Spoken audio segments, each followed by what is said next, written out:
Поет, патриарх на българската литература Иван Вазов. Стихотворението е посветено на нашия, на българския език.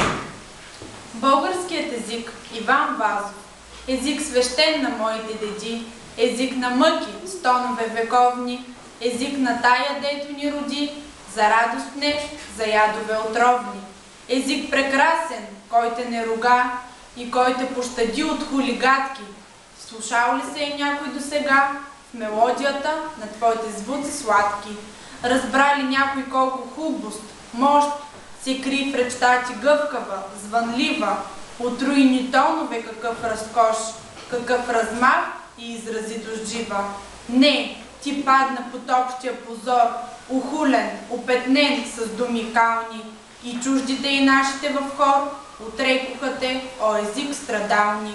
Не си можал да въплатиш в теб създанията на творческата мисъл и не за песни геният ти слеп, за груб братвеж те само бил орисал.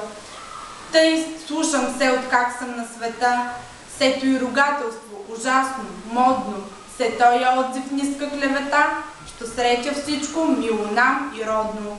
Ох, аз ще взема черния ти срам и той ще стане моето вдъхновение и в светли звукове ще те предам на бъдещото бодро поколение.